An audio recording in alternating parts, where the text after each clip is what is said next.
Hello students, welcome to my Nurture. मैं हूं कृष्णा। कैसे हैं आप सब लोग? मस्त, बढ़िया। चलिए स्टार्ट करते हैं हम लोग हॉस्पिटल एंड क्लिनिकल फार्मेसी में चैप्टर नंबर 9 का लेक्चर नंबर 2। सॉरी, जैसा कि मैं पहले लेक्चर में बता चुका था कि ये जो चैप्टर है इसमें हमारे पास डिजीज के बारे में लिमिटेड इंफॉर्मेशन ही पूछी गई है, जैसे कि स्पेशली सिग्निफिकेंस और इंटरप्रिटेशन। इसका रीजन ये है क्योंकि जो डिजीज यहां बोली गई है, टेस्ट यहां बोले गए हैं, वो ऑलरेडी हम डिटेल में बायोकेमिस्ट्री में और उस डिजीज के बारे में फार्माकोथेरेपेटिक्स में पढ़ चुके हैं। ठीक है, बात समझ में आ रही है? तो जैसे कि मैं बोलूंगा, अगर आज आपको कार्डियक डिसऑर्डर टेस्ट जहां पे हम जो पढ़ेंगे, इसके अंदर अगेन बहुत सारी टर्मिनोलॉजी आने वाली है, टर्म्स आएंगे बहुत सारे। वो सारे टर्म्स हमने कहां पढ़ रखे हैं? जैसे कि HAP फर्स्ट ईयर है, उसमें हमने बेसिक ऑफ ECG पढ़ा था, वहां पे टर्म्स हैं कुछ, प्लस कार्डियक डिसऑर्डर जो पहला ही डिजीज वाला मतलब सेकंड चैप्टर है फार्माकोथेरेपेटिक्स में। तो यानी कि जो बातें मैं बोल रहा हूं कि अगर आप इसको पढ़ रहे हैं और ये आपको कम समझ में आ रहा है तो आप पहले डिटेल वाले लेक्चर जो हैं उनको देखें, यानी कि जो चैप्टर जिनमें इनको डिटेलिंग कर रखी है। बस मैं यही कहना चाहता हूं, अदरवाइज इस चैप्टर में कुछ भी नहीं है, नया पढ़ने लायक कुछ भी नहीं है, सिर्फ डाटा याद करना है। ठीक है, चलिए स्टार्ट करते हैं।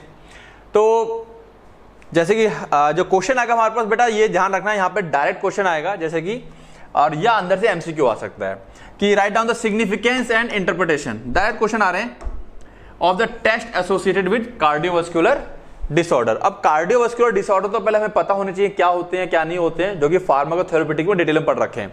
इसमें एक टॉपिक ECG करके, ECG के बारे में भी आएगा, क्योंकि टेस्ट है वो भी इसके डिसऑर्डर चेक करने के लिए। तो इसीलिए मैंने यहाँ मेंशन किया है HAP का चैप्टर 7 जो है बेसिक्स ऑफ ECG, ये आप पढ़ लेंगे अगर भूल गए हैं तो। ठीक है, और फार्माकोथेरेपेटिक का चैप्टर 2 है, यहाँ पे पूरी डिटेलिंग हो रखी है, वो तो आपका इसी साल कोर्स सिलेबस में है, तो ये पहले पढ़ लें ताकि इसके अंदर के सारे टर्म्स एक ही बार में आपको क्लियर हो जाए। कुछ नहीं है इसके अंदर करने के लिए, ठीक है, सिर्फ और सिर्फ टर्म्स अगर पता है तो बहुत आसान है। Cardiac disorder test are used to evaluate. ये टेस्ट क्यों किए जाते हैं? जांचने के लिए किए जाते हैं हार्ट स्ट्रक्चर, हार्ट का स्ट्रक्चर जांचने के लिए, उसके फंक्शन को जांचने के लिए। ठीक है, identify heart disease, heart disease को आइडेंटिफाई करने के लिए कोई हार्ट की बीमारी तो नहीं हो रही है, and guide the treatment of various cardiovascular conditions. और हम गाइड कर सकते हैं ट्रीटमेंट कि हमको क्या ट्रीटमेंट चलाना है उस कंडीशन में, ताकि पता चलता है ना कि किस लेवल की कंडीशन हो गई है, हार्ट की ज्यादा खराब हो गई है या बीच की है, उसके हिसाब से हम अपना ट्रीटमेंट कैसा रहेगा उसको गाइडेंस देते हैं। तो सिंपल है, नीचे की लाइन सब में कॉमन है, commonly used cardiac disorder test. ठीक है, उसके सिग्निफिकेंस और interpretation are as follows. Clear है?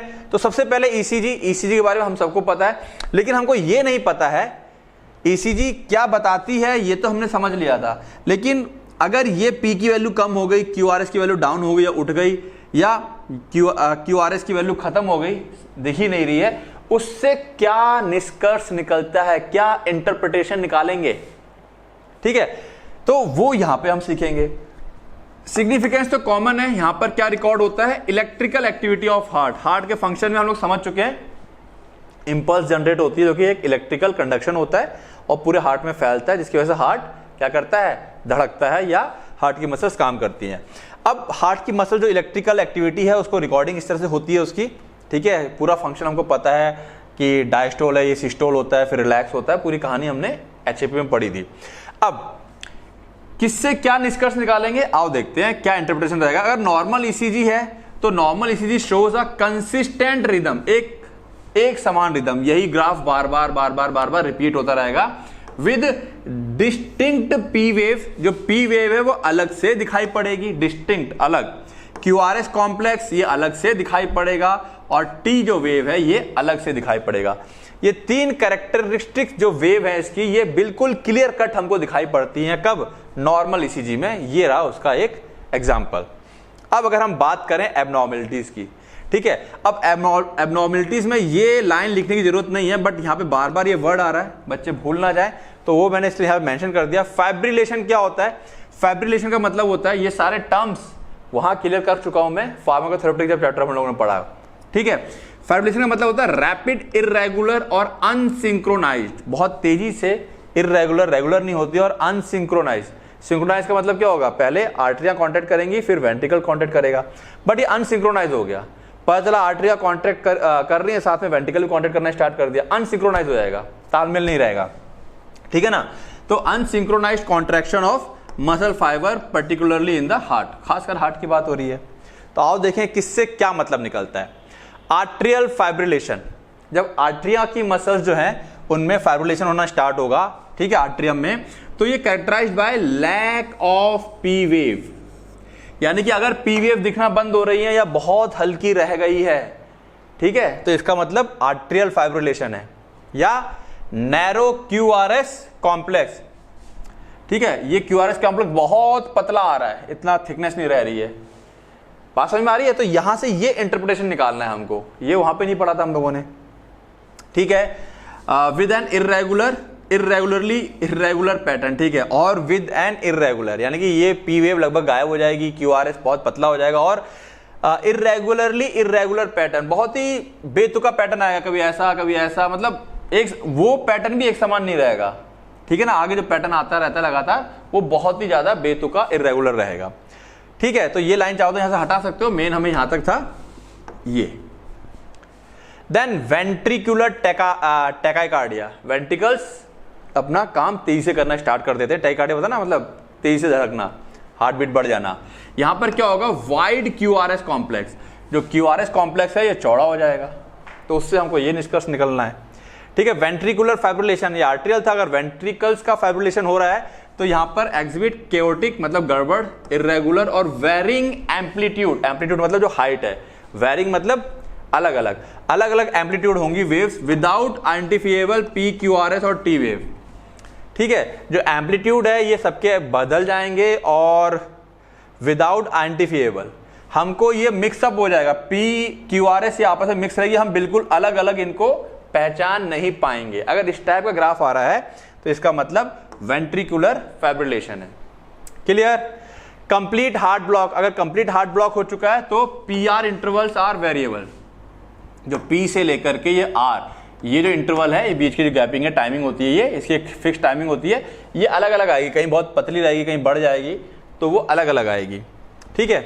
विद वाइड क्यूआरएस कॉम्प्लेक्स, और यहां पे भी क्यूआरएस कॉम्प्लेक्स वाइड हो जाएगा, चौड़ा हो जाएगा, ठीक है।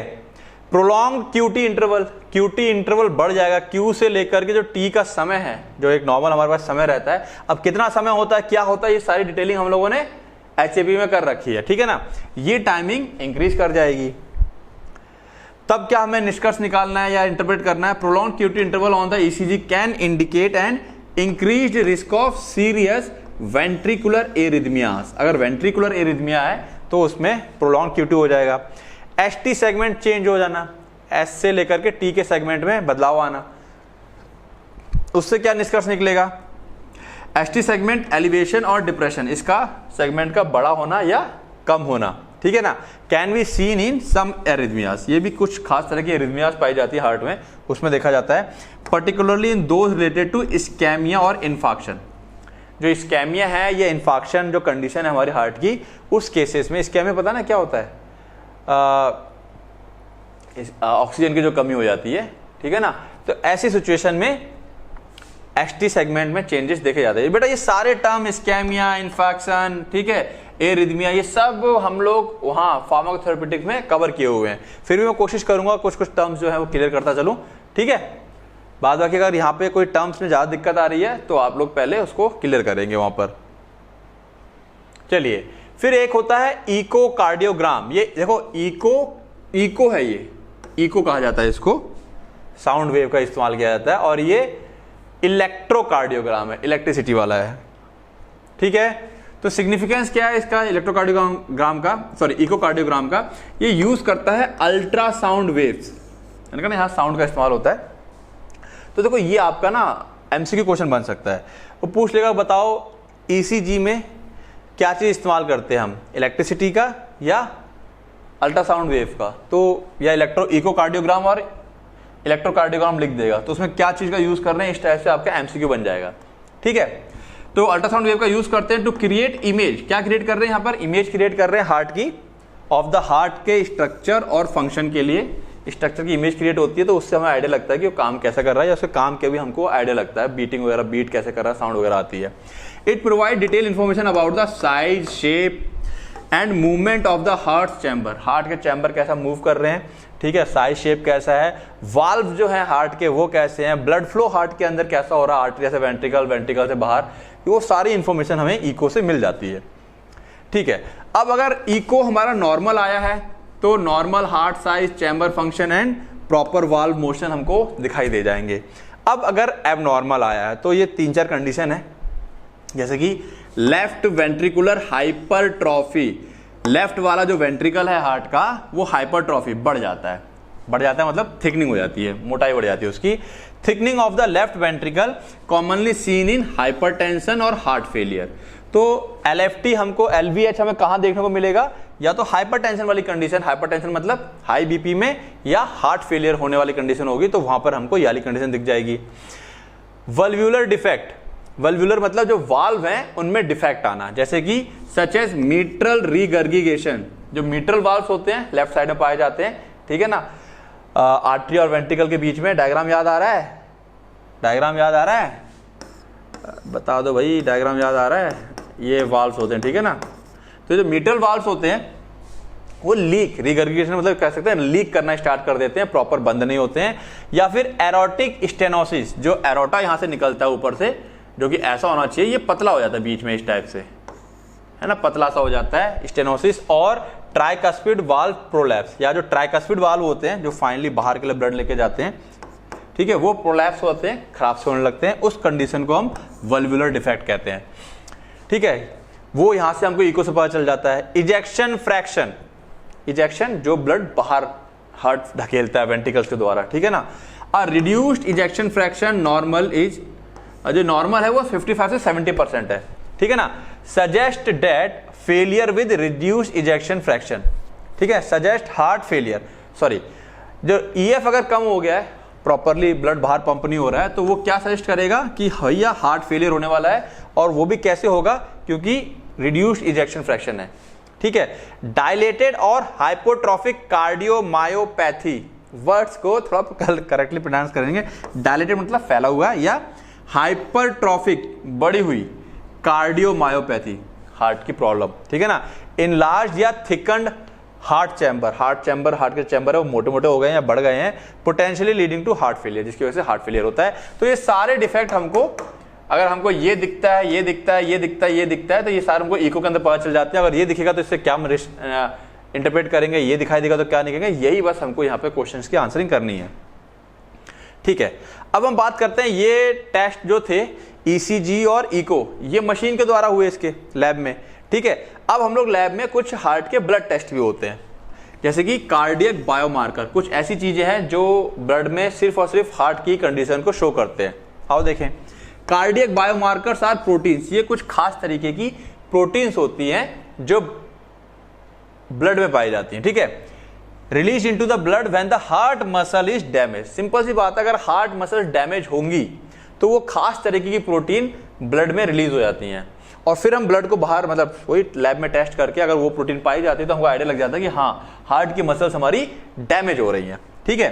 These test are crucial for diagnosing acute myocardial infection, ठीक है। अब बेटा देखो, मैंने कहा ना, मैंने क्या कहा था, आप फार्माकोथेरेपेटिक पढ़ लेंगे, मायोकार्डियल इन्फाक्शन, ठीक है ना, हार्ट अटैक या अदर कार्डियक इवेंट्स, तो ये सारे टर्म्स जो है हम लोग ऑलरेडी पहले पढ़ चुके हैं, डिस्कस कर चुके हैं। तो इसलिए मैंने कहा आप लोगों से कि इस चैप्टर को पढ़ने से पहले इससे रिलेटेड जो फार्माकोथेरेपेटिक में चैप्टर है उसको जरूर पढ़ लें आप लोग, ठीक है, जो मैंने ऊपर मेंशन भी कर दिया था। ECG को समझने से पहले आप HAP का चैप्टर नंबर 7 देख लें, तो चीजें बहुत आसान हो जाएंगी। थोड़ी देखो मेहनत तो करनी पड़ेगी, क्योंकि अगर उस चीज को मैं फिर यहाँ डिटेल करने लगूँ कि हाँ भाई ये मायोकार्डियल इन्फेक्शन ऐसा होता है, ऐसा होता है, ऐसा होता है, फिर बहुत डिटेल हो जाएगा। उम्मीद है बात आप लोग समझ गए होंगे, ठीक है। तो ठीक है, तो कुछ खास तरह की प्रोटीन अगर हार्ट मसल्स प्रॉब्लम में होती हैं या डैमेज होती है, तो कुछ खास तरह की प्रोटीन हमारे ब्लड में आती हैं, उसको हम लोग क्या कर लेते हैं, ब्लड सैंपल में चेक कर लेते हैं। जैसे कि एक प्रोटीन का नाम है ट्रोपोनिन। ट्रोपोनिन 2 प्रकार की होती है, ट्रोपोनिन I और ट्रोपोनिन T, ठीक है। ये नहीं भी मेंशन करोगे चल जाएगा, केवल ट्रोपोनिन लिखोगे तब भी सही रहेगा। सिग्निफिकेंस क्या है, troponin are protein involve in muscles contraction. Troponin खास तरह की प्रोटीन्स होती है जो कि मसल्स के कॉन्ट्रैक्शन में इन्वॉल्व होती हैं। एलिवेटेड लेवल, अगर इसका लेवल बढ़ा हुआ है, ट्रोपोनिन का, तो इंडिकेट करता है मायोकार्डियल इंजरी। तो इसका मतलब हमको ये इंडिकेट हो जाएगा कि भाई मसल्स की जो हार्ट की जो मसल्स हैं वो डैमेज हो रही हैं, इंजरी आ रही है उसके अंदर। And are essential in diagnosing acute coronary syndrome, जो कोरोनरी सिंड्रोम्स होते हैं हार्ट के या हार्ट अटैक जैसी कंडीशन है उसको डायग्नोस करने में हमको यहाँ पे हेल्प मिलती है। ठीक है, इंटरप्रिटेशन नॉर्मल रेंज, अगर troponin level are usually undetectable और very low in healthy individual. Picogram में, पिकोग्राम समझते हो 10⁻⁻12 होता है ना पिको, नैनो 9 है पिको, ठीक है। तो -12 तो बहुत ही कम मात्रा में ये बॉडी में रहता है या डिटेक्ट भी नहीं होता है, ना के बराबर होता है। लेकिन अगर इसका लेवल बढ़ता है, एलिवेटेड बढ़ गया है, तो a rise in troponin level indicate myocardial injury, heart की इंजरी हुई है, कुछ ना कुछ चोट लगी, या मतलब ऐसा नहीं कि ऊपर से चोट लग जाएगी, जैसे कि चोट कब लगती है उसको, अटैक आ रहा हो, ऑक्सीजन ना पहुंच रही हो, मसल्स डैमेज हो रही हो, ठीक है, which could be due to heart attack, unstable angina या मायोकार्डाइटिस, हार्ट मसल्स का कोई इन्फेक्शन वगैरह हो रहा हो, इस किसी भी कंडीशन में ये लेवल हमारा क्या कर जाएगा, इंक्रीज कर जाएगा। सीरियल टेस्टिंग, अगर देखो सीरियल टेस्टिंग मतलब क्रम से, क्रमित, लगातार, हो सकता है डॉक्टर हर 6 दिन 5 दिन लगातार टेस्ट करेगा। अगर ट्रोपोनिन लेवल लगातार टेस्ट करता है और बढ़ता जा रहा है तो एक आइडिया लग जाता है कि हार्ट लगातार डैमेज होता चला जा रहा है, ठीक है ना। तो वो कंफर्म करता है on going myocardial injury. On going मतलब कि ये प्रोसेस चल रही है, लगातार हार्ट की इंजरी हो रही है, ठीक है, that is got serial testing. तो ट्रोपोनिन लेवल बढ़ेगा तो ये 3 तरह की बीमारियों को हम आइडिया लगा सकते हैं, या फिर सिंपल कह सकते हैं कि ट्रोपोनिन के बढ़ने से हार्ट की मसल्स का डैमेज होना कंफर्म होता है। उसके डैमेज होने के कई सारे कारण हो सकते हैं, ठीक है। देन दूसरा एक एंजाइम है हमारे पास, क्रिएटिनिन काइनेज एंजाइम, ठीक है ना। सिग्निफिकेंस, सीके एंजाइम जो है, CKMB is an enzyme found in cardiac muscle, ये भी कार्डियक मसल में ही पाया जाता है। That is released into the blood stream during the myocardial injury. ये भी ब्लड में तभी रिलीज होता है जब हार्ट की मसल्स यानी कि जो मायोकार्डियल्स हैं वो इंजर्ड होती हैं, ठीक है। While less specific than troponin, ये ट्रोपोनिन के मुकाबले लेस स्पेसिफिक है, मतलब कि अगर ये रिलीज होगी तो ऐसा जरूरी नहीं है कि हार्ट की ही मसल क्या है, खराब हो रही है, ठीक है। तो ये उतना स्पेसिफिक नहीं, लेकिन ट्रोपोनिन अगर पाया जा रहा हाई लेवल पे तो डेफिनेटली हार्ट की मसल इंजर्ड हो रही है, ठीक है। ये उतना स्पेसिफिक नहीं है। CKMB can be useful in diagnosing condition like heart attack, myocarditis और पेरिकार्डाइटिस। वही हार्ट की सारी कंडीशन है। पेरिक जो हार्ट के ऊपर बाहर की लेयर होती है, ठीक है, उसको पेरी का वर्ड कहा जाता है, ठीक है। वहाँ पे इन्फेक्शन हो रहा है, हार्ट की मसल्स में इन्फेक्शन हो रहा है। हार्ट की 3 परतें होती है ना, सबसे ऊपर होती है, फिर हार्ट की मसल्स होती हैं। अगर हार्ट का स्ट्रक्चर याद है तो, नहीं याद है तो कोई बात नहीं, टर्म्स मैंने कहा पढ़ने पड़ेंगे, समझने पड़ेंगे, ठीक है। चलिए इंटरप्रिटेशन की बात करते हैं। नॉर्मल रेंज टिपिकली अनडिटेक्टेबल और low in the blood. Normal range बहुत ही कम होती है, डिटेक्ट भी नहीं होती है। अगर ये बड़ा हुआ है, ठीक है, इसका मतलब मायोकार्डियल इंजरी हुई है या इन्फेक्शन है या विद लेवल पीकिंग 12 से 24 आवर आफ्टर एन इवेंट। और नॉर्मली अगर कोई घटना घटी होती है, जैसे मान लो हार्ट अटैक वगैरह आया है या कोई अंदर इंजर्ड हुई है, तो 12 से 24 घंटे के बाद ये लेवल पीक चला जाता है, हाई हो जाता है बहुत ज़्यादा, और नॉर्मल भी बढ़ा हुआ मिलता है, ठीक है। तो यहाँ से हमको इन 2 का इंडिकेशन मिलता है। तो कहीं ना कहीं जो इंडिकेशन है वो लगभग दोनों केस में ऑलमोस्ट सेम से रहेंगे। बी टाइप नाइट्रियोटिक पेप्टाइड, ठीक है, इसको हम BNP भी कहते हैं। BNP क्या है? Is an hormone released by heart. ये हार्मोन है जो हार्ट के द्वारा रिलीज किया जाता है in response to increased pressure. जब हार्ट के ऊपर प्रेशर ज़्यादा पड़ता है, बहुत तेज काम करना पड़ रहा है, बहुत ताकत से प्रेस करना पड़ रहा है, तो स्ट्रेस में आता है हार्ट, और वो BNP को रिलीज करता है अपने आप को ओवरकम करने के लिए, ठीक है। प्रेशर बहुत ज़्यादा है प्लस वॉल्यूम है ना, BP कब बढ़ जाता है? जब ब्लड का वॉल्यूम बढ़ जाता है तो ही BP बढ़ जाता है। तो अगर ब्लड वॉल्यूम बढ़ा हुआ है, प्रेशर बहुत ज़्यादा है, BP बहुत ज़्यादा है, तो ये BNP रिलीज होता है। Elevated BNP level are commonly use to diagnose heart failure and assess its severity. Heart अगर फेल होने वाली कंडीशन होती है तो उस केस में ये बढ़ता है। और कितना सीवियर है हार्ट फेलियर वाली कंडीशन? हार्ट फेलियर समझते हो ना, हार्ट अटैक, हार्ट फेलियर, सारे टर्म्स हमने क्लियर कर रखे हैं, दोनों डिफरेंस भी क्रिएट किया हुआ है। तो बेटा मैंने फिर कह रहा हूं, सारे टर्म्स हम ऑलरेडी डिस्कस कर चुके हैं, यहां पर कुछ भी नहीं है, केवल आपको समझना है, ठीक है, कि क्या टर्म कहां इस्तेमाल हो रहा है। बाद बाकी इस चैप्टर में कुछ भी नहीं है। खैर, तो कितना सीवियर है हमारा हार्ट फेलियर, उसको यहां पे हम चेक कर सकते हैं, यानी कि BNP से स्पेशली हार्ट फेलियर की प्रॉब्लम को डिटेक्ट किया जाता है। इंटरप्रिटेशन, नॉर्मल रेंज जो कि 100 पिकोग्राम होती है, value can be vary with age and sex. अच्छा, ये जो 100 पिकोग्राम नॉर्मल रेंज है, ये एज और सेक्स के साथ थोड़ी थोड़ी अलग हो सकती है, एक एवरेज वैल्यू यहाँ लिखी हुई है, नहीं भी याद करेंगे तब भी चलेगा। एलिवेटेड बीएनपी, अगर ये बीएनपी का लेवल बढ़ा हुआ है, ठीक है ना, high level suggest heart failure, तो हम पहले देख चुके हैं, अगर बढ़ा हुआ है मतलब हार्ट फेलियर है। Acute exacerbation of chronic heart failure, ठीक है ना, ठीक है, हार्ट फेलियर सजेस्ट करेगा, या जो क्रोनिक हार्ट फेलियर वाली कंडीशन है वो अचानक से और ज्यादा एक्यूट, यूं कह सकते हैं कि बढ़ गई है, ठीक है। The higher the BNP level the more severe the heart failure, जितना ज्यादा बीएनपी का लेवल हाई होगा इसका मतलब हार्ट फेलियर की सीवियरिटी उतनी ज्यादा है, ठीक है, यानी कि उतना खतरनाक लेवल पे जा चुका है वो। लोअर बीएनपी ये सजेस्ट करता है that symptoms are less likely to be caused by heart failure, यानी कि जो भी सिम्टम्स हैं, ठीक है, वो हार्ट फेलियर की तो वजह से तो नहीं है, लेकिन किसी और वजह से। अगर बीएनपी लो है और हार्ट में तब भी कुछ दिक्कतें हैं तो वो सिम्टम्स किसकी, हार्ट फेलियर की वजह से नहीं है।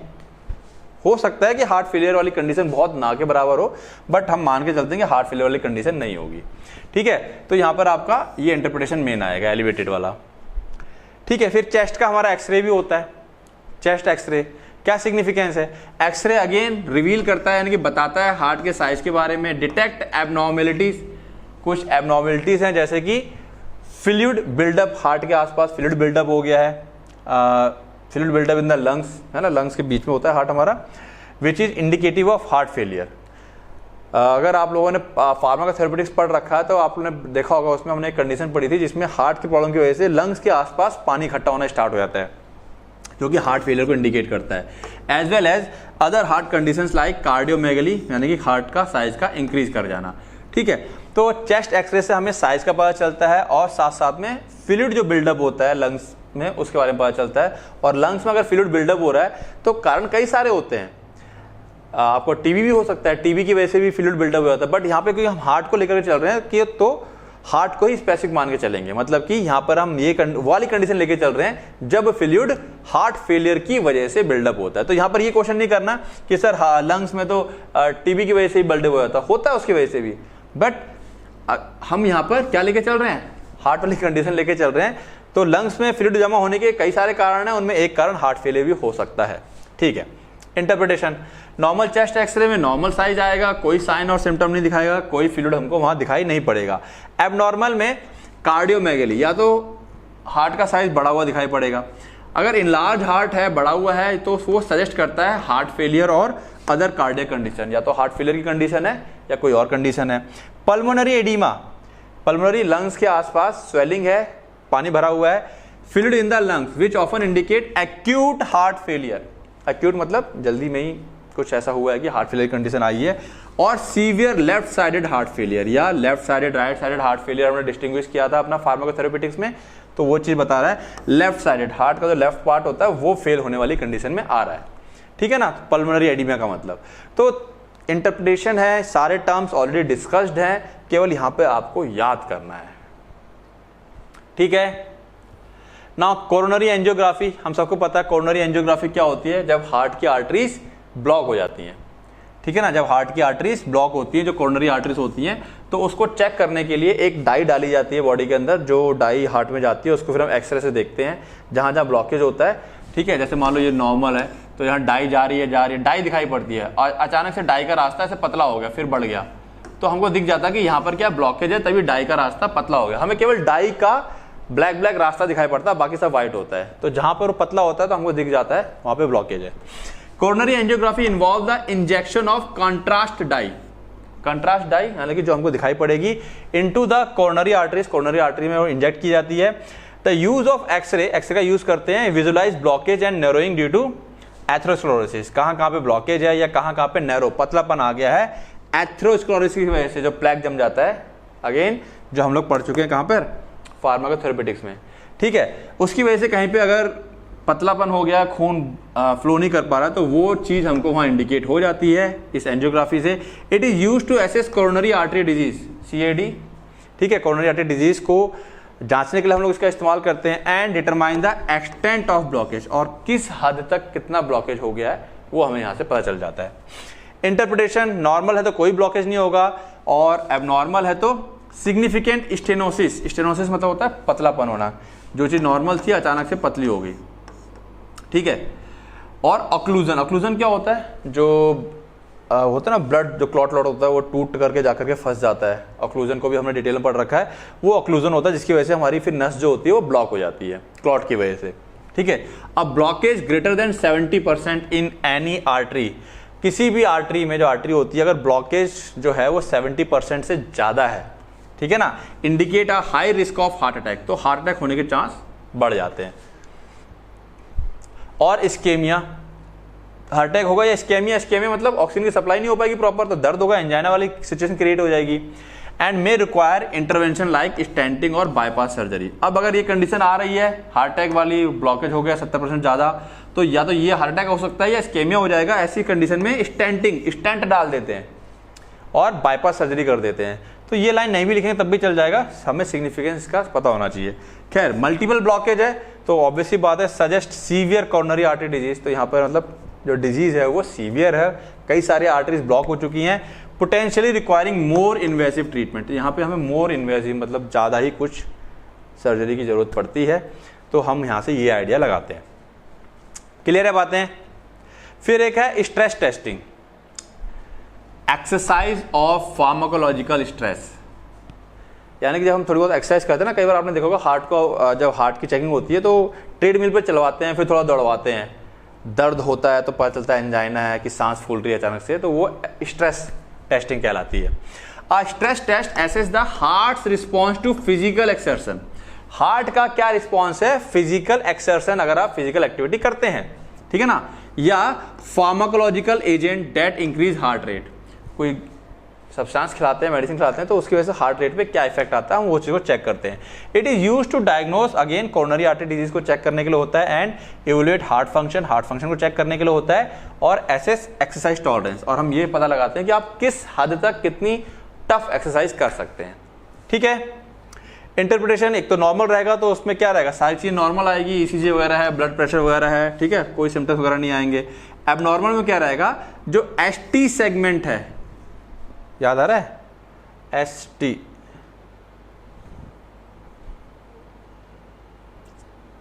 एसटी सेगमेंट ये वाला अपना, ठीक है ना, ये जो सेगमेंट है डिप्रेस कर जाएगा, ये क्या आ जाएगा, इसमें डिप्रेशन आ जाएगा। ये सजेस्ट करेगा कि भाई इस्केमिया क्रिएट हो रही है, यानी कि ऑक्सीजन की कमी हो रही है या पुअर ब्लड फ्लो हो रहा है, दोनों कंडीशन में ऑक्सीजन की कमी हो जाती है, मतलब इस्केमिया ही कहते हैं उसको, ऑक्सीजन की कमी को। और ये होती क्यों है, क्योंकि ब्लड फ्लो हमारा पुअर हो गया, खराब हो गया है।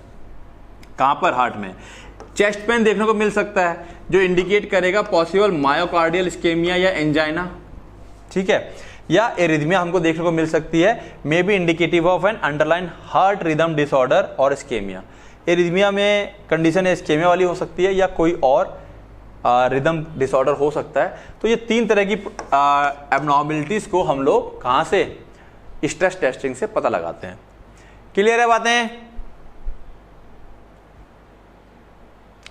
फिर एक होता है कंपाउंड टोमोग्राफी या एमआरआई, मैग्नेटिक रेजोनेंस इमेजिंग, ठीक है। सीटी या एमआरआई स्कैन जो होता है प्रोवाइड डिटेल इमेजेस, तो ये चीज मार्क करेंगे किस टेस्ट से हमको क्या मिल रहा है।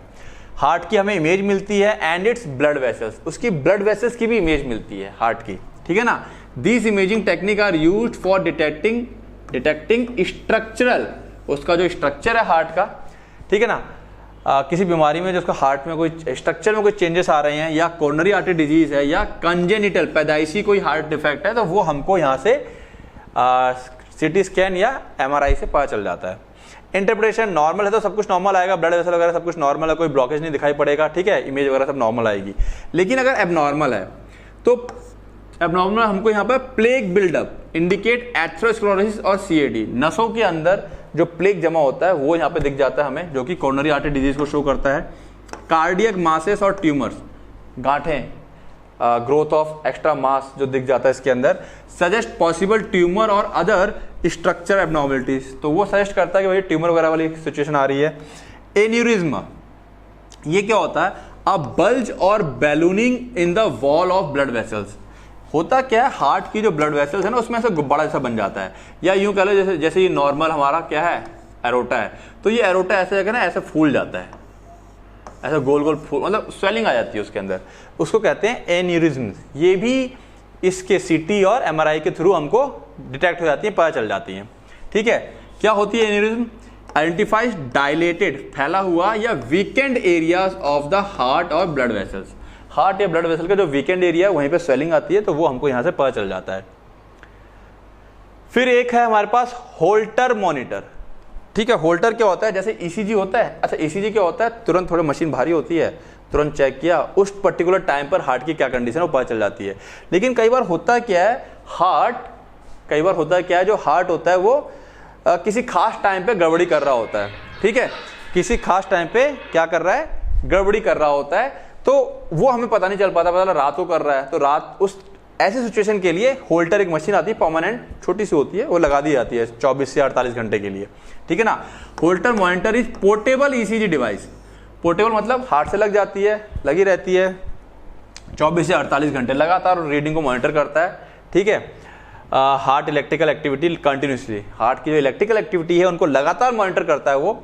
It is useful for diagnosing arrhythmias that occur intermittently, जो कभी कभी बीच बीच में अचानक से हो जाती है, उसको चेक करता है। And are not captured in standard ECG. अब जो कभी कभार होती है वो ईसीजी में तो आ नहीं पाती हैं, पता चला जिस समय ईसीजी हो रहा है उस समय सब नॉर्मल है, तो वो चीज हमको यहाँ होल्टर से पता चल जाती है। ठीक है, नाउ इंटरप्रिटेशन में अगेन नॉर्मल है तो नॉर्मल है, ठीक है ना, कोई रिदमिया नहीं आएगी, इरेगुलरिटीज हमको शो नहीं करेंगी।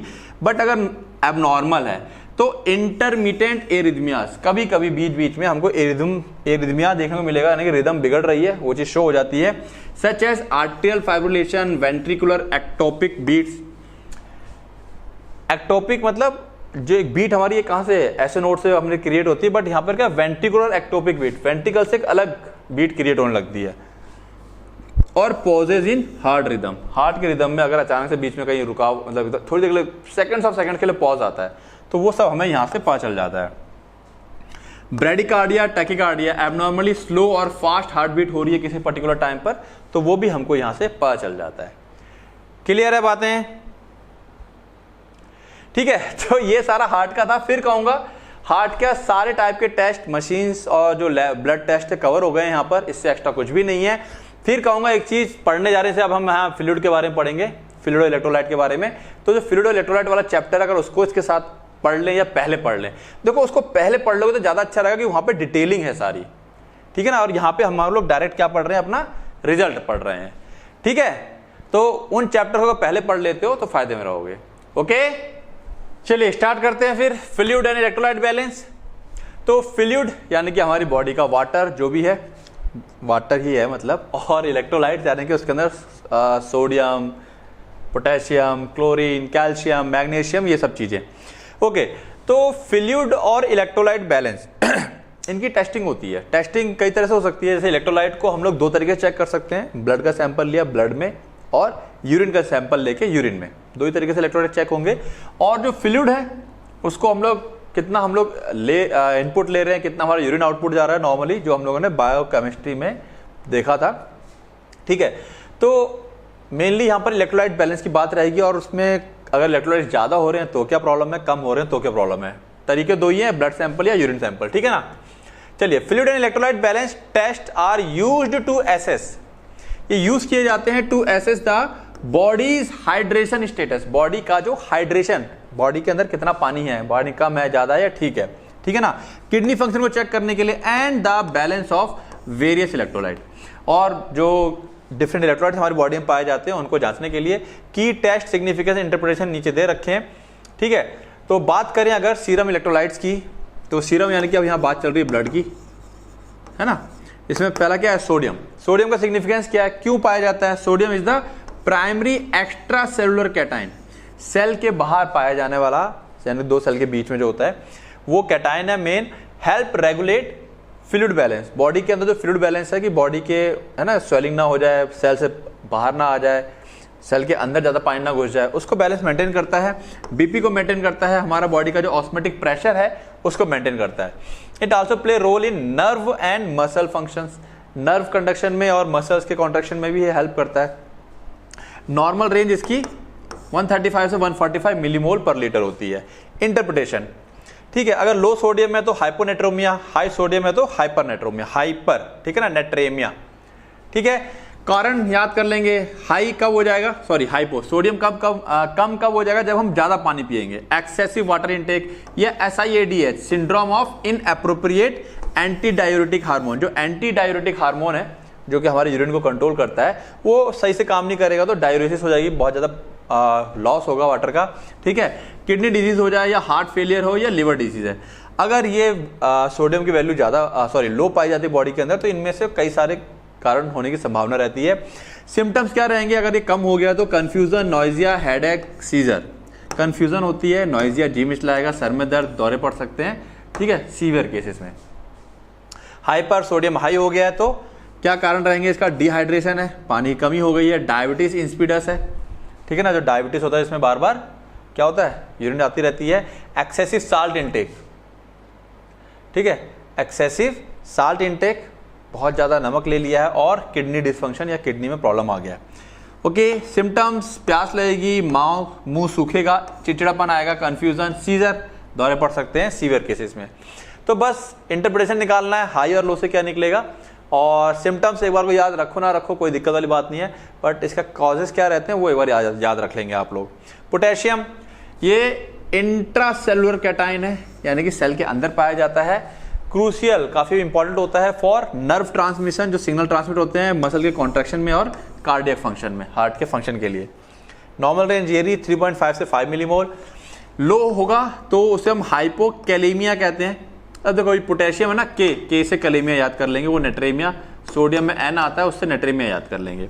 कॉजेस, डायूरेटिक, बहुत ज्यादा पेशाब आई है, टॉयलेट आ रहा है, वॉमिटिंग हुई है, बहुत ज्यादा डायरिया हो रखा है, या किडनी डिसऑर्डर है।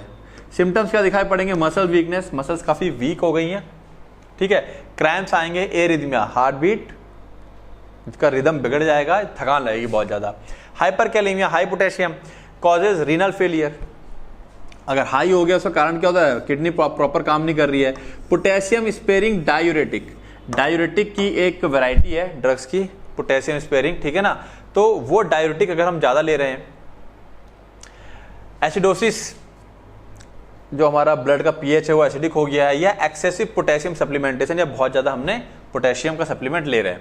सिम्टम्स क्या आएगी, मसल्स हमारी वीक कर जाएंगी, इर्रेगुलर हार्ट रिदम, एरिथमिया होगा, और थकान वगैरह लगती है, ठीक है। दोनों ही केसेस में सिम्टम्स हमको एक जैसे देखने को मिलते हैं।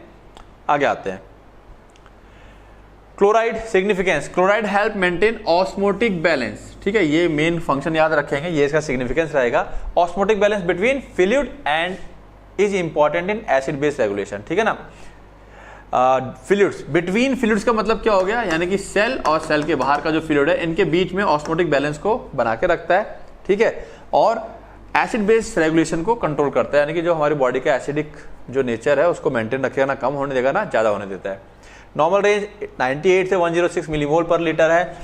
अगर ये इंटरप्रिटेशन की बात करें, लो क्लोराइड का मतलब हाइपोक्लोरेमिया, इसमें वही वॉमिटिंग, मेटाबॉलिक अल्कालोसिस, क्योंकि हमारी बॉडी में ऐसे रिएक्शंस हो रही हैं जिसकी वजह से अल्कालोसिस, हमारा जो बॉडी का पीएच है वो कैसा हो गया है, यानी कि ब्लड का पीएच अल्कलीन हो गया है। कुछ किडनी डिसऑर्डर में हमको लो क्लोराइड वैल्यू देखने को मिलती है। सिम्टम, मसल वीक हो जाएंगे, difficulty in breathing in severe cases, सांस लेने में भी कई बार दिक्कत आती है सीवियर केसेस में। हाइपरक्लोरेमिया, हाई क्लोराइड है। कॉजेज क्या है, dehydration, kidney disease, metabolic acidosis, ठीक है ना, अगर क्या हो गया, हमारा ब्लड का पीएच एसिडिक हो गया है। सिम्टम्स क्या रहेगा, लिथार्जी, आलस आएगा, डीप ब्रीदिंग, बहुत गहरी गहरी सांस लेते हैं, और कंफ्यूजन पैदा हो सकती है। बाइकार्बोनेट, इसका मेन काम क्या है, अगेन एसिड बेस बैलेंस हमारी जो ब्लड का है वो मेंटेन करता है, उसमें बफर की तरह काम करता है। नॉर्मल रेंज जो है 22 से 28 मिलीमोल है। इंटरप्रिटेशन की बात करें, अगर बाइकार्बोनेट लेवल लो है, ठीक है, तो उसका कारण क्या है, डायबिटिक कीटो एसिडोसिस, याद है डायबिटीज की वजह से, क्योंकि डायबिटिक में क्या होता है, ग्लूकोज तो पहुंचता नहीं है हमारे बॉडी के अंदर, तो कीटोन टूटना, जो कीटोन्स हैं वो टूटना स्टार्ट होते हैं, तो डायबिटिक कीटो एसिडोसिस, ब्लड का पीएच एसिडिक हो जाता है। या रीनल फेलियर की वजह से, या लैक्टिक एसिडोसिस, यहाँ पर लैक्टिक एसिड बहुत ज्यादा बनता है बॉडी में, जिसकी वजह से एसिडिक नेचर हो जाता है हमारे ब्लड का। सिम्टम्स की बात करें तो रैपिड ब्रीथिंग, बहुत तेज सांस चलती है, कंफ्यूजन, थकान, नॉइजिया, जी मिचलाना। मेटाबॉलिक अल्कालोसिस, ठीक है, यानी कि हाई बाइकार्बोनेट, बाइकार्बोनेट की वैल्यू क्या होगी, हाई हो गई, उसको मेटाबॉलिक अल्कलॉसिस कहते हैं। ठीक है, vomiting, excessive diuretic use, diuretic का यूज बहुत ज्यादा कर लिया है तो यूरिन बहुत ज्यादा पास हो गई है। प्राइमरी एल्डोस्टेरोनिज्म, यानी कि जो एल्डोस्टेरॉन होता है वो मात्रा उसकी बढ़ जाती है। इसमें सिम्टम्स क्या देखने को मिलता है, मसल ट्विचिंग, मसल का फड़फड़ाना होता है ना एक तरह से वो, इरिटेबली चिड़चिड़ापन और शैलो ब्रीदिंग, सांस बहुत हल्के आती नहीं है, सही से चढ़ती है इस तरीके से ना, सांस की जो है वो शैलो होती है, बहुत हम गहरी सांस नहीं ले पाते हैं। ओके, तो ये देखो, ये हमारे पास जो पहला पॉइंट था जिसमें हम लोगों ने क्या किया, सीरम इलेक्ट्रोलाइट्स चेक किए। अब सेकंड पॉइंट आता है, सीरम की हम ऑस्मोलैलिटी चेक करेंगे। ठीक है, सीरम की जो ऑस्मोटिक प्रेशर या ऑस्मोसिस है उसको चेक करते हैं। Serum osmolality measure the concentration of solutes in the blood. ठीक है, क्योंकि जब ऑस्मोलैलिटी है वो भी हमको सोडियम, ग्लूकोज और यूरिया, ठीक है ना, जो इसमें इलेक्ट्रोलाइट हमारा सोडियम आता है उसकी वैल्यू के बारे में बताता है। It help assess the body hydration status. Osmolality से हमको बॉडी के अगेन हाइड्रेशन के बारे में पता चलता है and the causes of electrolyte imbalance, और क्यों हमारी बॉडी में इलेक्ट्रोलाइट्स इम्बैलेंस हो गए हैं उसका भी हमको पता चलता है। ठीक है, जो ऑस्मोलैलिटी होती है वो नॉर्मल रेंज रहती है हमारी बॉडी में 275 से 295 मिली ऑस्मोल पर केजी। इंटरप्रिटेशन की बात करें, अगर लो ऑस्मोलैलिटी है यानी कि प्रेशर कम है, यानी कि कंसंट्रेशन काफी कम हो गया है, तो ऑब्वियसली बात है ये हम लोग क्या है, पानी बहुत ज्यादा पी लिया है, ओवर हाइड्रेशन हो गया है, या SIADH या एक्सेसिव वाटर इनटेक। ठीक है ना, ओवर हाइड्रेशन और ये एक ही बात है, इसमें कोई भी अलग चीज नहीं है। सिम्टम्स, फ्लूइड रिटेंशन, किसी वजह से बॉडी के अंदर पानी बहुत ज्यादा रुका हुआ है। डाइल्यूशन ऑफ ब्लड, ब्लड बहुत ज्यादा डाइल्यूट हो गया है, और सोडियम काफी लो हो गया है, ये इसके सिम्टम हो जाएंगे, मतलब सोडियम काफी कम हो जाएगा। ठीक है, हाई ऑस्मोलैलिटी मतलब कंसंट्रेशन बहुत ज्यादा हो गया, पानी कम हो गया है, तो पानी कम हो जाएगा तो डिहाइड्रेशन या हाइपरनेट्रेमिया, हाइपरनेट्रेमिया ऊपर पढ़ा था हमने, या हाई ब्लड ग्लूकोज, डायबिटीज वाली कंडीशन में वहां पे हमको ये देखने को मिल सकता है। सिम्टम, प्यास बहुत लगेगी, स्किन सूखी सूखी रहेगी, इरिटेबली, चिड़चिड़ापन और कंफ्यूजन यहाँ पे क्रिएट होती है। तो ज्यादा टफ नहीं है, अगेन यहाँ पे वैल्यूज हमको याद करनी है, उसके अलावा ज्यादा कुछ खास नहीं है। अब ये हमारा ऑस्मोलैरिटी हो गया। नाउ अब हम यूरिन को चेक करेंगे, यूरिन के माध्यम से चेक करके इलेक्ट्रोलाइट्स की वैल्यूज का पता लगाएंगे और वहां से आइडिया लेंगे कि क्या होता है। जैसे अगर यूरिन में सोडियम की जिक्र करें तो उसका क्या सिग्निफिकेंस है, measure sodium excretion and help assess kidney function. वहां पे जो इलेक्ट्रोलाइट्स निकलते हैं वहां से हमें किडनी के फंक्शन के बारे में पता चलता है और फ्लूइड बैलेंस के बारे में पता चलता है। नॉर्मल जो रेंज होती है वो 40 से 220 मिलीमोल पर लीटर होता है और डिपेंड करता है हाइड्रेशन स्टेटस, बॉडी का हाइड्रेशन स्टेटस क्या है उसके ऊपर डिपेंड करता है। इंटरप्रिटेशन, अगर यूरिन में सोडियम की वैल्यू लो आ रही है इसका मतलब डिहाइड्रेशन है, या हार्ट फेलियर वाली कंडीशन हो सकती है, या कोई किडनी डिजीज को सजेस्ट कर सकता है, या where the body tries to conserve sodium. ठीक है, तो इसको हटा देंगे, ये अपना काफी है। ये तीन कंडीशन क्रिएट होती हैं अगर हमको लो सोडियम मिलता है यूरिन में। अगर यूरिन के अंदर हाई सोडियम मिल रहा है तो इसका मतलब हम लोग या तो डायूरेटिक बहुत ज्यादा यूज कर रहे हैं, या कोई किडनी डिजीज है, या SIADH है। ठीक है, क्लियर, बीमारियां हमको यहाँ लिखनी है, उससे ज्यादा कुछ नहीं है। अगर यूरिन में पोटेशियम की जो वैल्यू है उससे हमें क्या सिग्निफिकेंस है, क्या इंपॉर्टेंस है, तो potassium urine reflect the bodies potassium balance and kidney function. ये सब हम लोगों ने बायोकेमिस्ट्री में डिटेल में किया हुआ है। ठीक है, वही सब चीजें रिपीट हो रही है यहाँ पे, एक तरह से यहाँ पे सीधे सीधे वैल्यू रिपीट हो रही है। इंटरप्रिटेशन, लो यूरिन पोटेशियम है तो वो इंडिकेट करता है पोटेशियम रिटेंशन। ठीक है, लो यूरिन पोटेशियम, यूरिन के अंदर पोटेशियम की वैल्यू कम आ रही है, मतलब बॉडी के अंदर पोटेशियम क्या कर रहा है, रिटेन कर जा रहा है, बाहर नहीं निकल रहा है, which may be due to kidney disease. इसका मतलब किडनी उसको फिल्टर करने में सक्षम नहीं हो रही है, किडनी में कोई प्रॉब्लम है, या कोई हार्मोनल इम्बैलेंस है, जैसे कि हाइपर एल्डोस्टेरोनिज्म, मतलब जो एल्डोस्टेरोन है हार्मोन वो ज्यादा निकल रहा है हमारा। ठीक है, हाई यूरिन पोटेशियम, अगर यूरिन में पोटेशियम बहुत ज्यादा है, ठीक है, ये देखा जाता है कंडीशन जैसे कि एक्सेसिव पोटेशियम इनटेक, या तो हम पोटेशियम बहुत ज्यादा ले रहे हैं, किडनी डिसऑर्डर में भी देखा जाता है, या where taking potassium wasting diuretics, या जहां पर पोटेशियम को बाहर निकालने वाले डायूरेटिक्स जो हम लोग लेते हैं तो वहां पे भी यूरिन में हाई पोटेशियम देखा जाता है। देन एनायन गैप, ये क्या चीज है, ठीक है, तो ये सारी कहानी किसकी थी, यूरिन इलेक्ट्रोलाइट्स की थी। अब इलेक्ट्रोलाइट्स को हम एक और तरीका होता है पता करने का, एक और वैल्यू होती है anion gap, gaping difference check करते हैं हम लोग। इसका क्या सिग्निफिकेंस है, the anion gap is calculated value that help, ये मदद करता है evaluate the cause of metabolic acidosis, कि भाई हम ब्लड का पीएच जो है वो अचानक से एसिडिक कैसे हो गया, ठीक है ना। कैसे कैलकुलेट किया जाता है, एनायन गैप, हम सोडियम की जो वैल्यू है उसे कैलकुलेट करते हैं और क्लोरीन और बाइकार्बोनेट की वैल्यू से उसे घटा देते हैं। नॉर्मल रेंज हमको इतना आना चाहिए 8 से 16, वेरी स्लाइटली, अलग अलग लेबोरेटरी में थोड़ा बहुत वेरी कर सकता है। अगर ये गैप बहुत ज़्यादा आ रहा है, ये जो गैपिंग है बहुत बड़ी वैल्यू आ रही है, तो ये सजेस्ट करता है कंडीशन जैसे कि डायबिटिक कीटोएसिडोसिस हो सकती है, तब ये वैल्यू बहुत ज़्यादा आएगी, लैक्टिक एसिडोसिस हो सकती है, तब ये वैल्यू बहुत ज़्यादा आएगी, रीनल फेलियर, किडनी फेलियर या पॉइजनिंग जैसे कि मिथनॉल या इथाइलिन ग्लाइकोल खा लिया है, तो उस केस में वैल्यू बहुत ज़्यादा आती है। अगर ये डिफरेंस बहुत कम आ रहा है, ठीक है, बहुत ही कम देखने को मिलता है, बट में ऑकर इन कंडीशन लाइक हाइपोएल्ब्यूमिनेमिया और मल्टीपल माइलोमा, ठीक है, जो कैंसर कंडीशन है ये माइलोमा, उस केस में, या हाइपो, हमारा ब्लड का जो एल्ब्यूमिन है वो काफ़ी कम है, उस केस में हमको लो एनायन गैप देखने को मिल सकता है। तो एनायन गैप कुछ नहीं है, एक टर्म है, ये बेटा टर्म आपको सारी क्लियर इसलिए होनी चाहिए, एमसीक्यू आ जाएगा तो एटलीस्ट आपको पता होना चाहिए कि वो चीज़ क्या है। बाद बाकी एक ही बार वो चीज़ें समझ में आ रही होंगी, मुझे पता अगर पुराना क्लियर है तो। फिर यूरिन की स्पेसिफिक ग्रेविटी, इसके अंदर हम लोग क्या मेजर कर रहे हैं, ऑलरेडी हम लोग पहले मैंने बताया ना, सारे टर्म्स हमारे बायोकेमिस्ट्री वाले हैं जो डिटेल में वहाँ डिस्कस किए थे। तो ये क्या मेजर करता है, concentration of urine relative to water, water के मुकाबले, प्योर वाटर के मुकाबले या जो हमारा नॉर्मल वाटर है उसके मुकाबले जो हमारा यूरिन है वो कितना कंसंट्रेट है, ठीक है। It is marker of the kidney's ability to concentrate और डाइल्यूट यूरिन। इससे हमें ये पता चलता है कि किडनी कितना यूरिन को कंसंट्रेट निकाल रही है या डाइल्यूट निकाल रही है, और हम लोग जो हमारा हाइड्रेशन स्टेटस है बॉडी का उसको कैलकुलेट कर पाते हैं, ठीक है। नॉर्मल रेंज 1.005 से लेके 1.03 रहती है। अगर ये स्पेसिफिक ग्रेविटी कम आती है, इसका मतलब यूरिन हमारी कैसी है, डाइल्यूट है। ये बेटा ध्यान रखेंगे, लो specific gravity indicate dilute urine, concentrate urine, ठीक है ना। इस तरह से 4 ऑप्शन करके एमसीक्यू आने की संभावना रहेगी। तो लो स्पेसिफिक ग्रेविटी मतलब डाइल्यूट यूरिन, यूरिन डाइल्यूट है यानी कि पानी ज्यादा निकल रहा है और उसके अंदर कंसंट्रेशन कम है, which may be seen in condition like diabetes insipidus और ओवर हाइड्रेशन। अब ये यूरिन डाइल्यूट क्यों है उसका रीजन नहीं पूछा जाएगा, बट लो स्पेसिफिक ग्रेविटी का मतलब क्या है ये पूछा जा सकता है, ठीक है। किन कंडीशन में होता है, डायबिटीज है और ओवर हाइड्रेशन, पानी ज्यादा पी रखा है। हाई स्पेसिफिक ग्रेविटी यानी कि कंसंट्रेशन ज्यादा निकल रहा है, indicate concentrated urine which could B result of dehydration, पानी कम पिएंगे तो ऐसा हो जाएगा। हार्ट फेलियर या किडनी डिसफंक्शन, किडनी प्रॉपर काम नहीं कर रही है, उस कंडीशन में हमको हाई स्पेसिफिक ग्रेविटी देखने को मिल सकती है।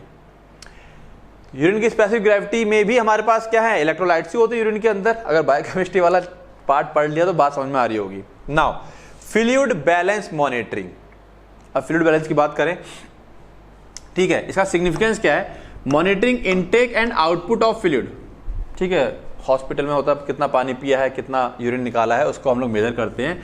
ये इवेल्युएट करता है जांचने में हाइड्रेशन स्टेटस, हमारी बॉडी का हाइड्रेशन स्टेटस कैसा है, हमारी बॉडी डिहाइड्रेट तो नहीं है या ओवर हाइड्रेट तो नहीं है, एंड फ्लूइड रिटेंशन और लॉस। और ये भी पता चलता है कि हमारी बॉडी कितना फ्लूइड को होल्ड कर ले रही है, ठीक है। मान लो दिन में 3 लीटर पिया और 1 लीटर ही पानी निकाला तो 2 लीटर पानी उसने होल्ड कर लिया, कितना होल्ड कर रहा है, कितना लॉस कर रहा है। It is crucial for patient with condition like heart failure, ये उन पेशेंट में बहुत जरूरी वैल्यू होती है, जैसे जिस किसी को अगर हार्ट फेलियर है या किडनी डिजीज है, या कोई इंसान किसी को मेजर सर्जरी, बड़ी बड़ी सर्जरी होती है, ठीक है, तो उस केस में भी हम लोग फ्लूइड बैलेंस मॉनिटरिंग करते हैं। इंटरप्रिटेशन, अगर ये पॉजिटिव है यानी कि मोर इनटेक देन आउटपुट, पानी पिया है ज्यादा और यूरिन निकली है कम, अगर ये सिचुएशन है तो ये कंडीशन हमको कहाँ का देखने को मिलेगी, हार्ट फेलियर में, किडनी डिजीज में, और after receiving intravenous fluid, IV हमने कोई फ्लूइड चढ़ाया है ड्रिप वगैरह, उस केस में हमको देखने को मिल सकता है। नेगेटिव फ्लूइड बैलेंस यानी कि मोर आउटपुट देन इनटेक, जितना पिया है तो निकाला ज्यादा है, यानी यूरिन ज्यादा बाहर निकली है, ये हमको डिहाइड्रेशन वाली कंडीशन में देखने को मिलेगा, ठीक है। एक्सेसिव फ्लूइड लॉस हो गया है जैसे वॉमिटिंग या डायरिया, उस सिचुएशन में हमको नेगेटिव फ्लूइड बैलेंस देखने को मिलेगा, या कुछ रीनल कंडीशन, किडनी की कंडीशन होती हैं, उसमें हमको नेगेटिव फ्लूइड बैलेंस देखने को मिल सकता है। टर्म्स बहुत जरूरी हैं, पॉजिटिव फ्लूइड बैलेंस का मतलब क्या है, नेगेटिव फ्लूइड बैलेंस का मतलब क्या है, वो बहुत जरूरी है, ठीक है। क्लियर है बातें। अब हमारे पास बचा कैल्शियम और magnesium, sodium, potassium, chlorine, bicarbonate, calcium and magnesium.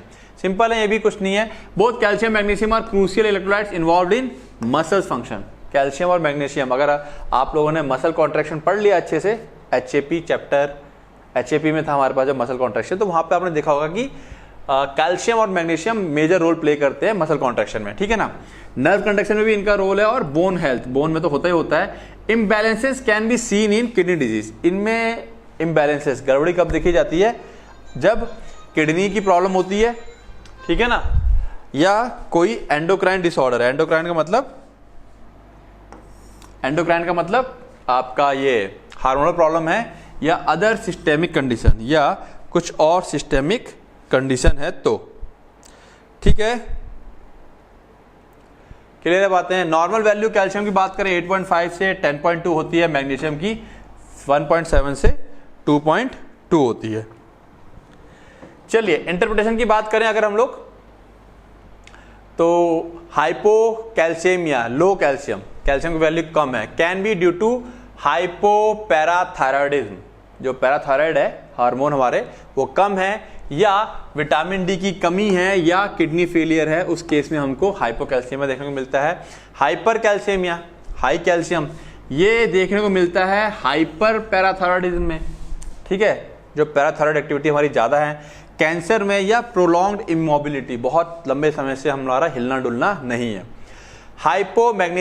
मैग्नीशियमिया, magnesium की वैल्यू कम हो गई है, ये अगर आप अल्कोहल ज़्यादा पी रहे हैं, या माल न्यूट्रिशन की कमी है, या डाययूरेटिक का यूज़ कर रहे हैं, तो आपको हाइपोमैग्नीशियमिया हो सकता है। हाइपर मैग्नीशियमिया है तो यहाँ से हम इंडिकेट क्या लगा सकते हैं कि भाई किडनी फेलियर हो रहा है, या एक्सेसिव मैग्नीशियम सप्लीमेंट आप खा रहे हैं। क्लियर है बातें?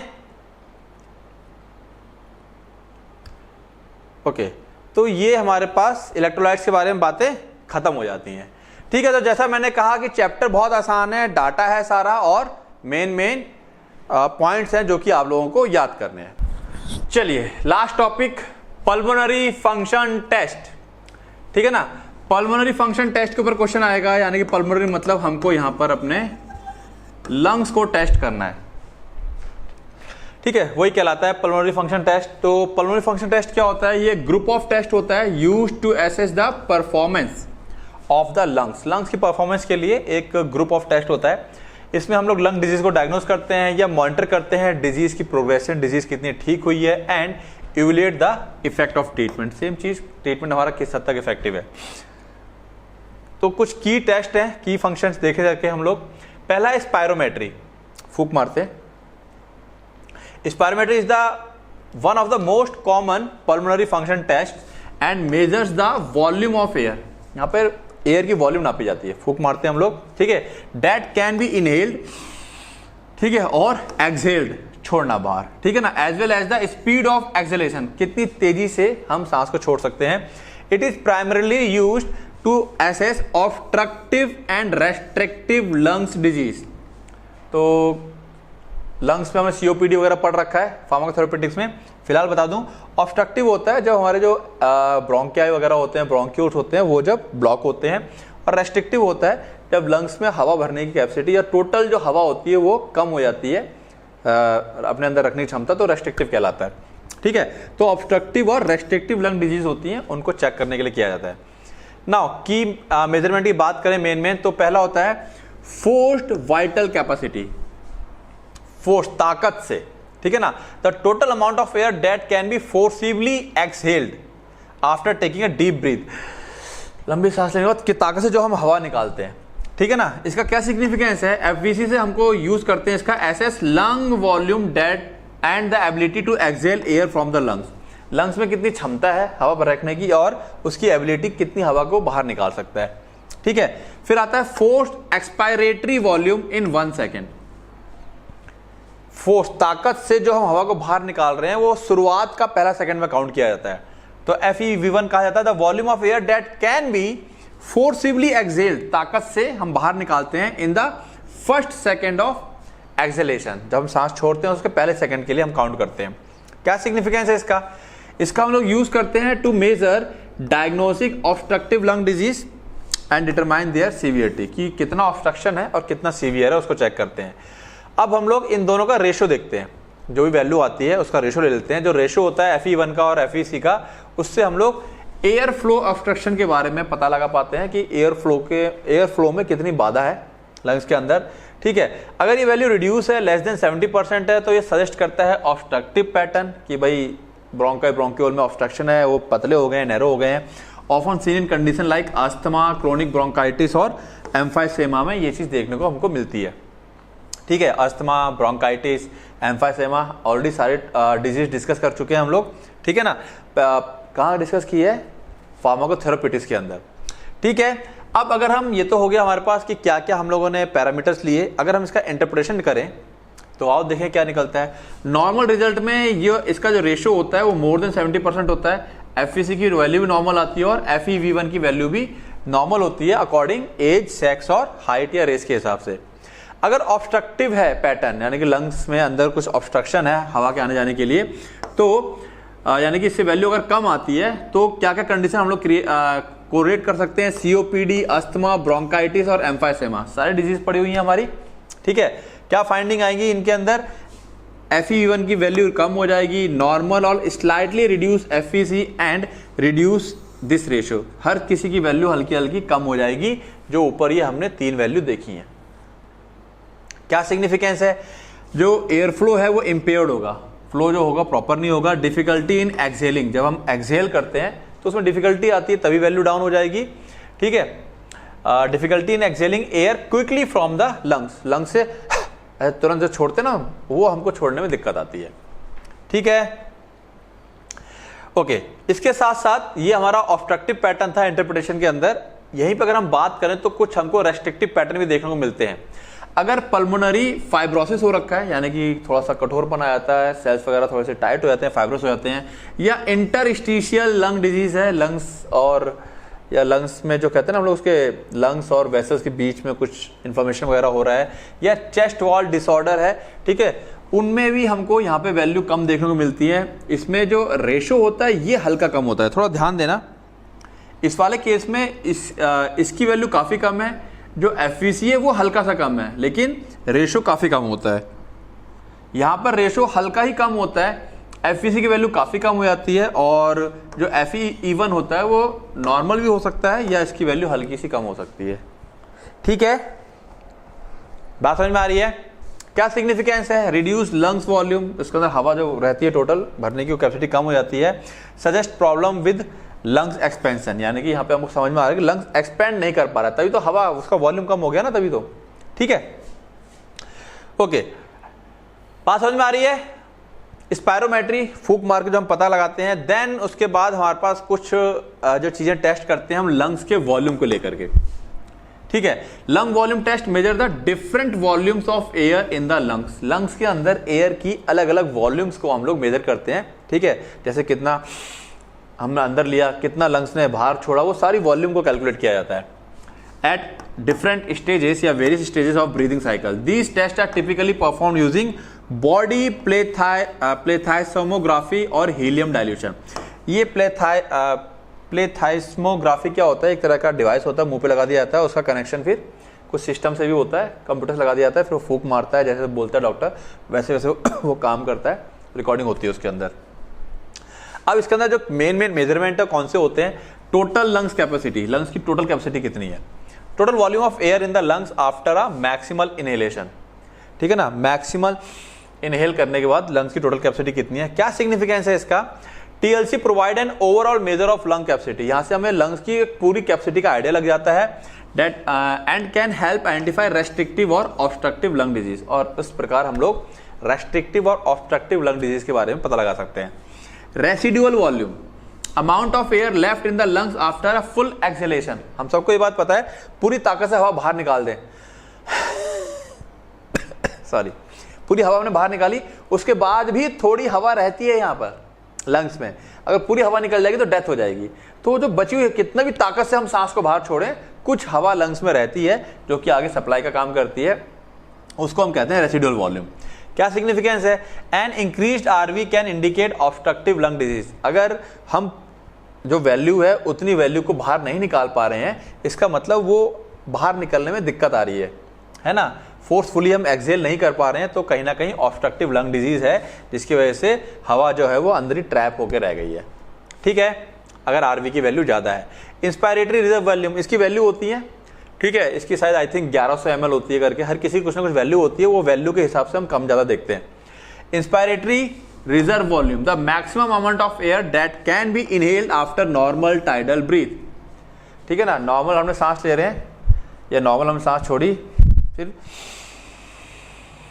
पूरी ताकत से जो सांस ले रहे हैं, ठीक है, maximum amount of air that can be inhaled after normal सांस के बाद, छोड़ने के बाद हम कितना सांस भर सकते हैं। Expiratory reserve volume, the maximum amount of air that can B exhaled after normal tidal exhalation, कितना हम लोग हवा का वॉल्यूम बाहर निकाल सकते हैं एक नॉर्मल सांस लेने के बाद। ठीक है, expiratory reserve volume, ERV, IRV, RV। Clear है, ये क्लास 11th में भी है, पूरा डिटेल मतलब वहां पे भी इसको डिफाइन किया हुआ है। इंटरप्रिटेशन की बात करें तो अगर TLC नॉर्मल है तो कोई दिक्कत ही नहीं, लंग साइज एक्सपेंशन वगैरह सब कुछ सही कर रहा है। लेकिन अगर ठीक है TLC बढ़ गया है, टोटल लंग कैपेसिटी इंक्रीज है, तो condition like emphysema, chronic bronchitis और अदर ऑब्स्ट्रक्टिव लंग डिजीज हो सकता है। सिग्निफिकेंस क्या में इंडिकेट एयर ट्रैपिंग, यानी कि भाई हवा ज्यादा रह गई ना उसके अंदर, ठीक है, और over inflammation of the lungs, तभी तो हवा बाहर निकल नहीं पाई है।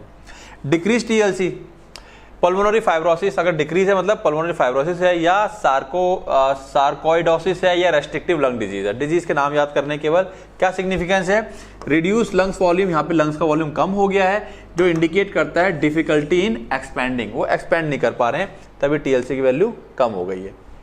ठीक है,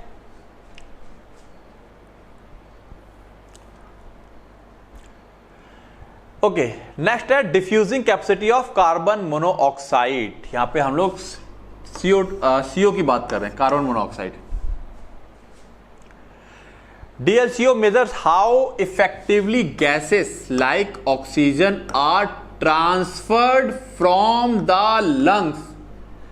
गैसेस लाइक ऑक्सीजन, ऑक्सीजन की तरह गैसेस या जो CO2 वगैरह है, CO2 की तो बात नहीं करेंगे यहाँ पे, ऑक्सीजन जो है स्पेशली उसको देखते हैं, कितना इफेक्टिवली वो लंग्स से अंदर ब्लड स्ट्रीम में जा रही है। लंग्स में लास्ट में एल्वुलाई होता है और फिर उसके नीचे क्या होता है, ब्लड वेसल्स होते हैं। क्या होते हैं, ब्लड वेसल्स होते हैं। ठीक है, तो यहां से कितना इफेक्टिवली जो है ऑक्सीजन जो है वो ब्लड वेसल में जा रही है। ठीक है, it is use to assess the lungs ability to exchange gases. इसका हम लोग यूज करते हैं कि लंग्स की क्या क्षमता है गैस को एक्सचेंज करने के लिए, यहां से यहां या यहां से यहां, कितने इफेक्टिवली वो एक्सचेंज हो पा रही हैं।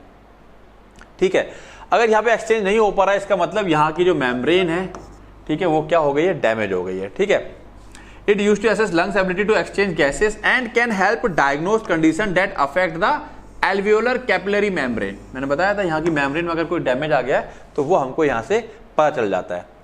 इंटरप्रिटेशन, नॉर्मल है तो कोई दिक्कत नहीं है, एक्सचेंज प्रॉपर हो रहा होगा, लेकिन अगर ये वैल्यू कम हो गई है तो इसका मतलब पल्मोनरी फाइब्रोसिस या एम्फाइसेमा या pulmonary vascular disease and chronic obstructive pulmonary disease COPD हो सकता है। ठीक है, फाइब्रोसिस में वही मतलब एक तरह से फाइब्रस टाइप का हो जाता है, स्ट्रेचिंग पावर उतनी नहीं रह जाती है। एम्फाइसेमा में जो एल्वुलाई का साइज कम हो जाता है, ये सब चीजें रहती हैं। सिग्निफिकेंस क्या है, अगर इसकी वैल्यू लो आई है तो ये इंडिकेट करता है कि भाई गैस एक्सचेंज इंपेयर्ड हो जाएंगी, which may be due to damage to the alveolar wall और कैपिलरी ब्लड फ्लो। ठीक है, अगर इसकी वैल्यू कम आ गई है तो यहाँ से हमको ये आइडिया लगता है कि या तो इसके ऊपर की जो ये ब्लड वेसल्स हैं ये डैमेज हो गई हैं, या इसकी जो वॉल है वो कहीं ना कहीं डैमेज हुई है। ठीक है, अगर ये इंक्रीज हो गया है तो कंडीशन लाइक अस्थमा या पल्मोनरी हेमरेज, हम लोग को आइडिया लगता है कि ये कंडीशन हो सकती है। क्या सिग्निफिकेंस है, ये जो इंक्रीज होता है वो कौन से केसेस में देखा जाता है, increase blood flow to the lungs और इन्फ्लेमेशन, या तो लंग्स की तरफ ब्लड फ्लो बहुत ज्यादा बढ़ गया है या इन्फ्लेमेशन हो गया है। ठीक है, इसकी वजह से इसकी वैल्यू क्या करती है, इंक्रीज कर जाती है। फिर एक वैल्यू आती है हमारे पास, देखो सारी कॉमन वैल्यू हैं, सिंपल सी बात समझनी है कि कोई चीज है उसके क्या इंपॉर्टेंस है, और इंटरप्रिटेशन वो अगर कम होगी या ज्यादा होगी तो उससे हमें क्या पता चलेगा। सिंपल सी कहानी है, ये टॉपिक थोड़ा नया हो सकता है आप लोगों के लिए, चीजें वही हैं, अगर आपको एक्सचेंज प्रोसेस अच्छे से दिमाग में सेट है तो ये इजीली समझ में आ रहा होगा। ठीक है, peak expiratory flow PEF measures the highest speed of acceleration, कितनी ताकत से, कितनी रफ्तार से आप एक्सेल कर सकते हो। जिनको दिक्कत होगी वो तेजी से सांस छोड़ नहीं पाएंगे। Typically in the first second of the forced exhalation, जब ताकत से सांस छोड़ते हो तो पहले 1 सेकंड में कितनी सांस छोड़ते हो। This test is often used in asthma management to assess the severity of air limitations. Asthma में इसको हम चेक करते हैं कि कितना एयर फ्लो में रुकावट आ रही है, बाधा आ रही है। नॉर्मल में नॉर्मल रहेगा, जो कि वेरी करता है एज, सेक्स और हाइट के हिसाब से, सब में सेम नहीं होता है, सब में अलग अलग होता है। ठीक है, ओके। अगर ये वैल्यू कम है तो कंडीशन लाइक अस्थमा, सीओपीडी या ब्रोंकाइटिस होगी। क्या सिग्निफिकेंस है? Reduce PF indicate air flow limitation. यहां से हमें पता चलता है कि भाई लंग्स में कहीं ना कहीं जो एयर का फ्लो है वो रेस्ट्रिक्टेड हो रहा है, रुक रहा है। एंड में सिग्नल एंड एक्सर्वेशन ऑफ अस्थमा, और यहाँ से हमें सिग्नल मिल रहा है कि भाई आगे जाकर के अस्थमा अगर है तो वो बहुत ज़्यादा सीवियर हो सकता है या कोई ऑब्स्ट्रक्टिव लंग डिजीज हो सकती है। और कौन सी हो सकती है? फिर वो ये कंडीशन है। ठीक है, फिफ्थ, आर्ट्रियल ब्लड गैसेस। बहुत सारी चीजें हैं जो शायद आप लोग पहली बार सुन रहे होंगे। आर्ट्रियल ब्लड गैसेस, आर्टरीज के अंदर जो गैसेस हैं। ABG test measures level of oxygen, partial pressure of oxygen, carbon dioxide, pH, bicarbonate and oxygen saturation in the blood. तो जो एबीजी है इसके अंदर कई सारी चीजें मेजरमेंट होता है। They are useful in assessing the gas exchange. यहाँ पे भी हम लोग गैस एक्सचेंज को मेजर करते हैं कि कितना इफेक्टिवली एलोलाई से ब्लड के अंदर गैस एक्सचेंज हो रहा है। And the acid base balance particularly in patient with respiratory और मेटाबॉलिक डिस्टर्बेंस। किन के अंदर ये चेक किया जाता है? जिनके अंदर रेस्पिरेटरी या मेटाबॉलिक डिस्टर्बेंस है उनके अंदर। अगर हम इंटरप्रिटेशन की बात करें तो ये कुछ नॉर्मल वैल्यूज हैं एबीजी की, पीएच की, O2 की, CO2 की, कार्बोनेट्स की और ऑक्सीजन सैचुरेशन की।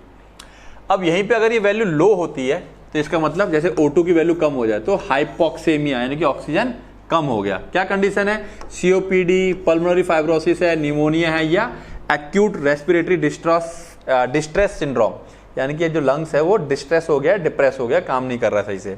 सिग्निफिकेंस इंडिकेट करता है poor oxygenation of the blood, जो हमारा ब्लड है उसमें ऑक्सीजन काफी कम है। हाई CO2, हाइपर कैपनिया कहते हैं, ये टर्म पक्का याद रखेंगे, कैपनिया, हाइपोक्सेमिया।